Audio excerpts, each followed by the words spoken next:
Hello YouTubers, Joe Kersey here on Thursday, March 16th, 2017 at 13:05 in the afternoon Eastern Time. Have a look here at this fracture site, and then you can have a little bit of a listen to Tony Pincham and me talking about leeks and peas and stews and AIDS stories that came out as a particular genre back in the mid-'80s into the early '90s. All right, enjoy the chat and enjoy the fracture site.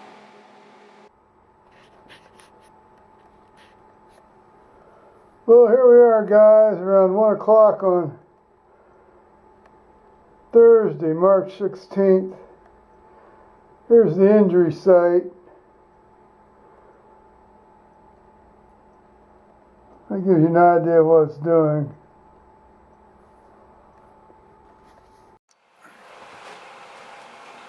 Well, that stew looked awfully daggone good that you did on that thing. The only thing I would have done different is I wouldn't have left the peas in so long. I would have maybe thrown them in right just at the end. Yeah, but I like them nice and soft. I know you do. I know we've nice and sweet. We've had that discussion before. Also, with it being the bean toasted, it didn't like it, the fresh peas or anything like that. So it would only have to go. It would go maybe 7 minutes rather than 3 minutes. It's the way I do it. I know. I'm just fucking with you.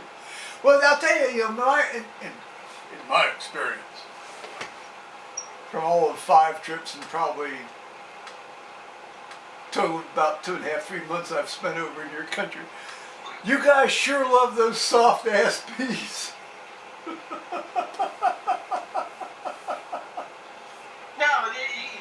They're specially made to be mushy peas, and usually people have them with fish and chips and stuff like that. Mushy pea. I mean, I gag at the very thought. Even my mother didn't overcook peas, and she overcooked every other single vegetable she got her fingers on. Where do you get leeks? Pardon? Where do you get the leeks? I really ought to start trying to use leeks. From the shop. Well, yeah, but I mean, I don't know if I'd know a leak if it hit me in the face, unless it had a sign attached to it. And I've watched enough cooking shows, you think I'd know. Basically, a spring onion on steroids. Okay, that's what I'm thinking there. Yeah. Well, I mean, I just, for some reason, I've actually even stopped using onions just because, I don't know, just because I'm lazy. And, but the times I've had leeks, I've really enjoyed them. That really, it's not a different flavor than an onion, but it's a richer, deeper, more complex flavor than an onion. Yeah. That's why I like to add it to stew. It just gets, you've got that oniony taste to it, but it's more, like I said, more complex. So it just adds a bit more taste to the stew. Yeah. Now it's interesting. I've done it both ways, where I fry or at least, essentially thaw the ground beef in the black iron skillet, and that gets a fair amount of grease out of it. And then I put it in the pan or the pot, and then I've also done it right into the pot. Yeah. Of course, you get all the grease then in the pot, that you can get rid of some of it, but that gives you so much flavor. And particularly if I were doing a pasta dish, then I would fry the minced beef and straight go along.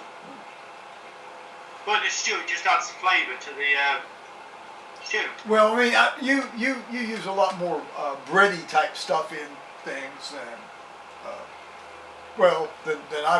my family ever did, or I do in general. but the dumplings are, that reminded me of my Aunt Sally. My Aunt Sally would make dumplings. And Yeah. she made a very liquid dough. She could pour it out.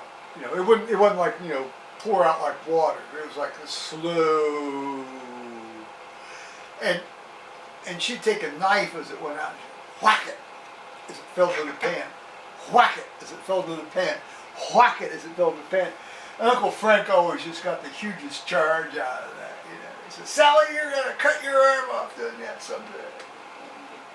Yeah, but dumplings.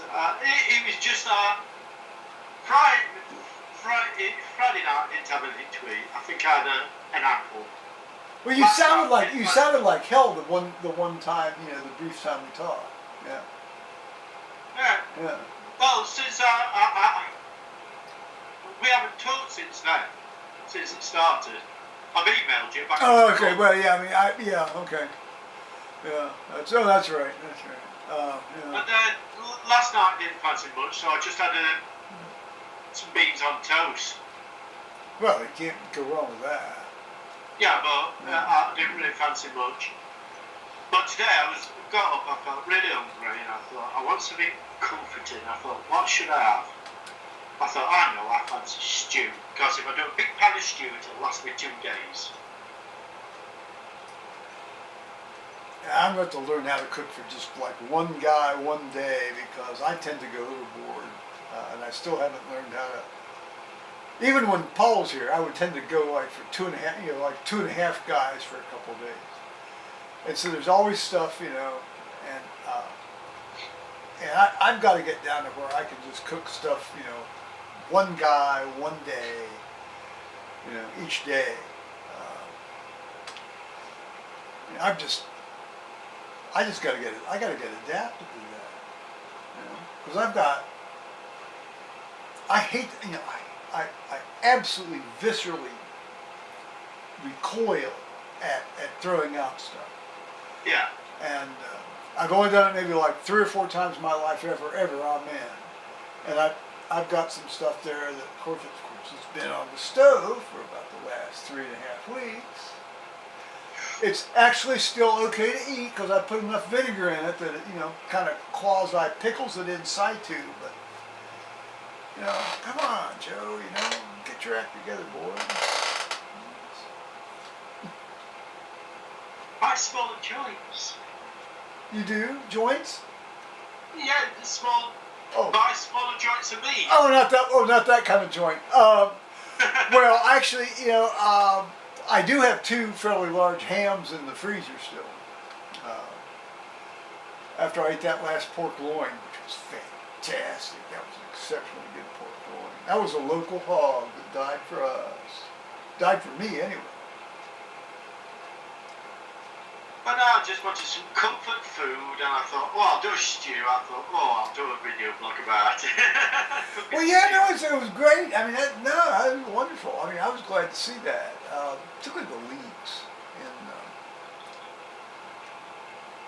I had a fair amount of sympathy for the peas.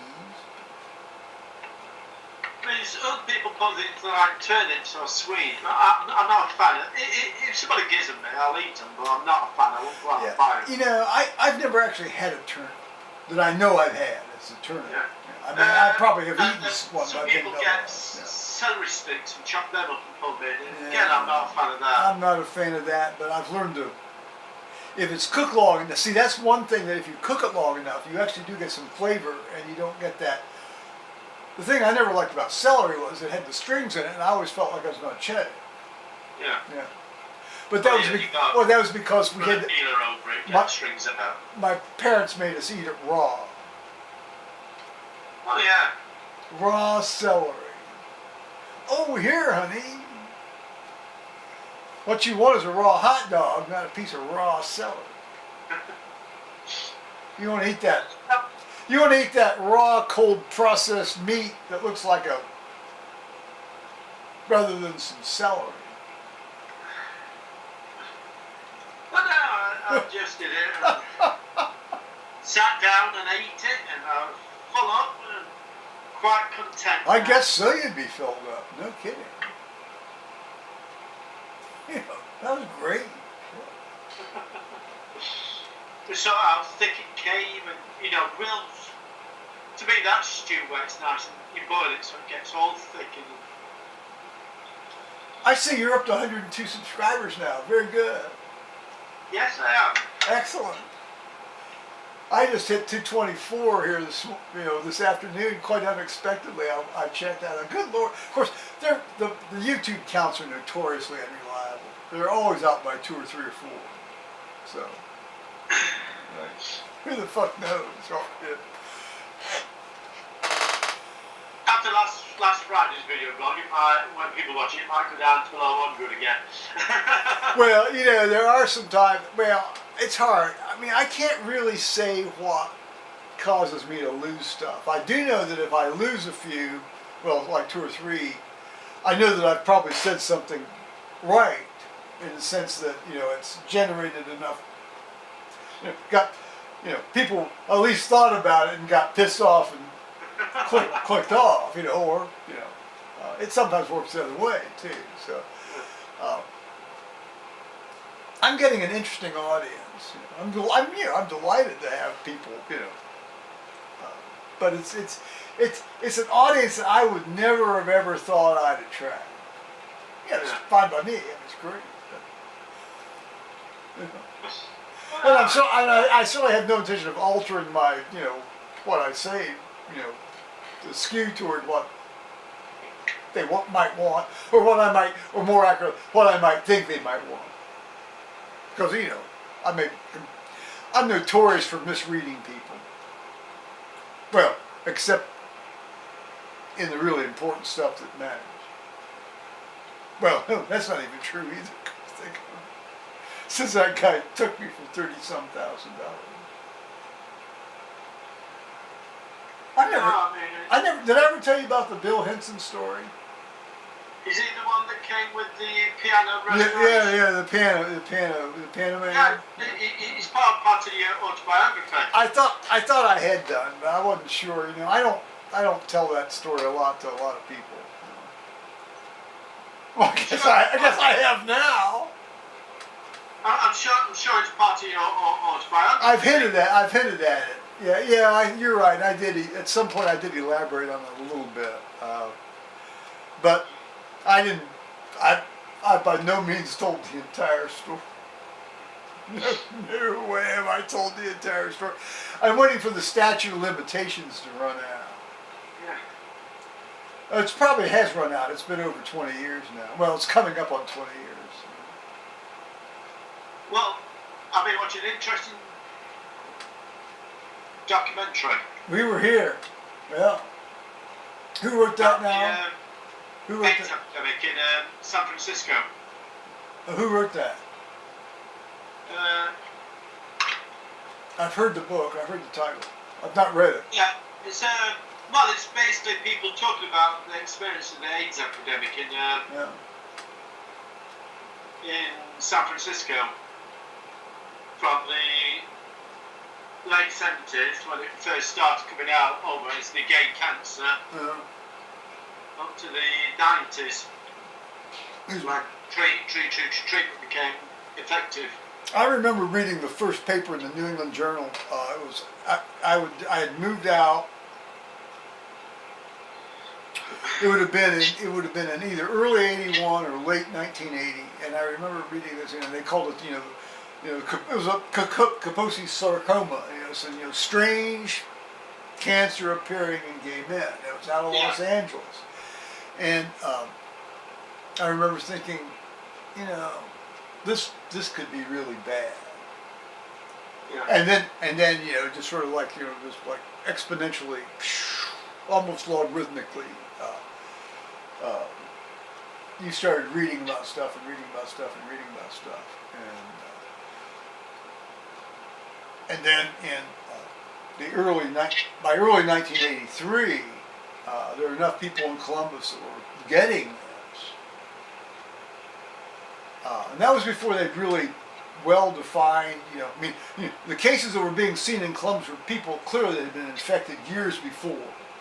Yeah. Because they were seeing AIDS, not just this before they really had a good handle on which particular how to check for the virus. and that was when the Columbus AIDS Task Force was organized. I was on one of the organizational meetings for that. Yeah, they talked about the early tests. One was with a drug called sucamines. Well, you had it was like they called it, but they didn't even get the nomenclature down until fairly, after almost a couple 3 years. It was like you had HTLV1, HTLV3. Some of them were calling it. One guy was, largely I think, in retrospect, out of political motives, was calling it swine flu-related immune deficiency virus, something like that. Well, this was a trial drug they used. Oh, yeah.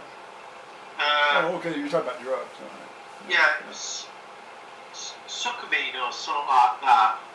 I'm not familiar with that, hearing that. Basically, they did the trials, and after the trials, the bloke giving the interview said after a couple of weeks he was so ill with it, he decided to stop. Yeah. Says, and everybody else who was on the trials died. Some people, he was sort of saying his partner stayed on it, and he'd suffered hepatitis C. Yeah. And his hepatitis C had gone into remission, or whatever you want to call it, but taking the drug reactivated it. Yeah, well, I don't even think they had defined hepatitis C until much later in the 1980s or even early 1990s. Well, this is what he said, and then... But I may be wrong about that. But he said it basically reactivated it, and he died of basically liver failure. Yeah, and then he says out of 3 trials that were going on, there were only two survivors. I'm sure he said the wrong. No, he was the only survivor because, and he says, and that's only because he stopped because the drug was making him so ill. Well, they didn't really get any effective, sort of, holding the thing at bay therapy until like 1993, 1994. Yeah. From 87 to 93, 94, that was sort of like the era of hope, but not much anything that now they've kind of figured out how to control the thing. They can't get rid of it. I've never heard of this person before, LaRouche. LaRouche? Which one? Yeah. Not Lyndon LaRouche.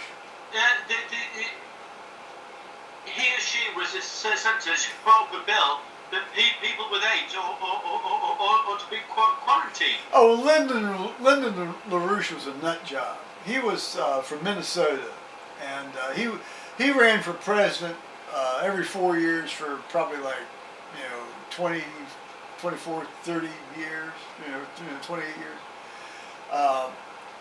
As a completely independent thing, he never got any electoral votes, but he was a nut job. He wasn't like a libertarian. It wasn't like he was a legitimate candidate, and he's sort of like some of those weird ass parties you have in constituencies in the UK. Crazy Mother's fucking Freaking Party or something gets 5 votes in the parliamentary election. It's along those lines. Yeah, but something about he brought a bill in or something like that. I don't think he was ever in the U.S. Congress. I may be wrong on that, but he was in the Minnesota. He was in Minnesota.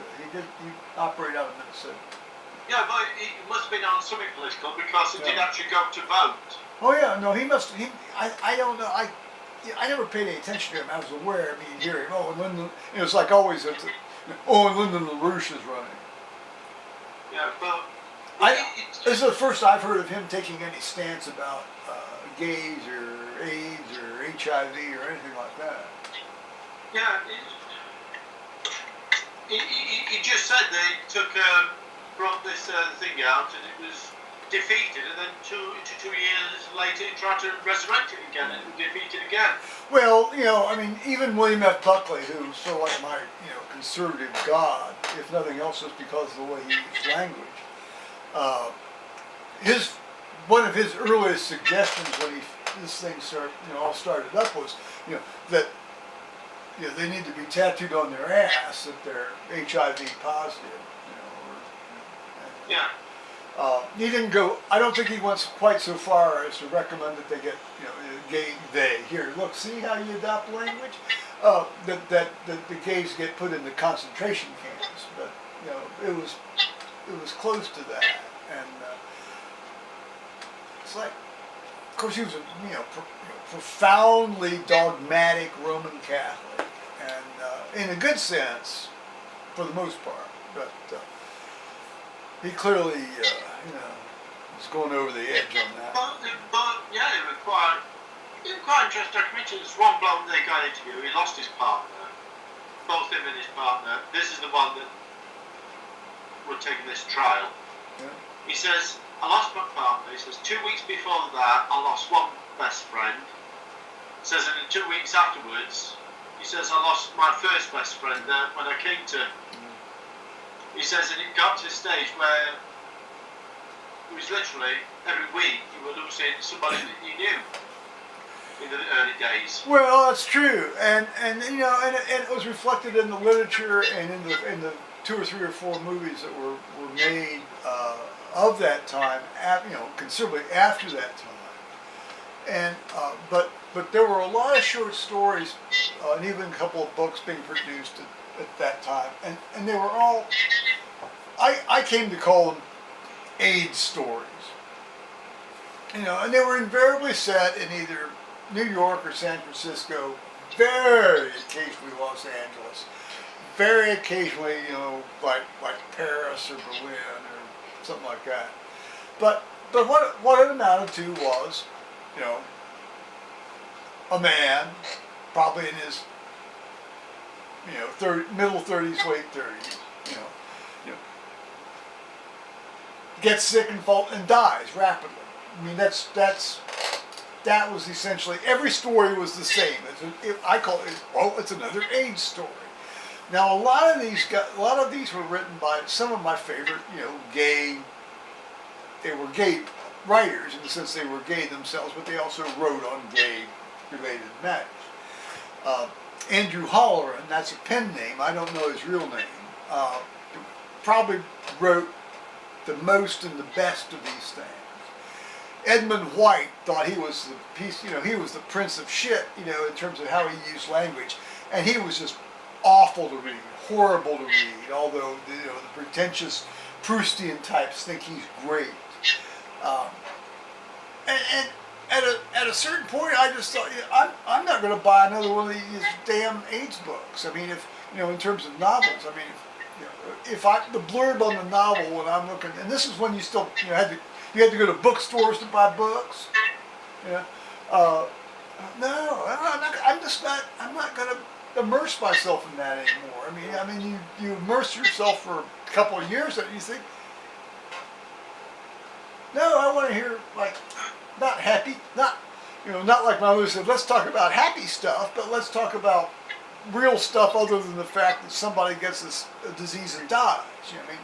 Yeah. Ultimately, that's what happens to everybody. They get a disease and die. It was quite interesting to documentary listen to all these people talk from the. Oh yeah, it's like word is out, and the thing about the coal miner strike thing. Yeah. Yeah. But Very he was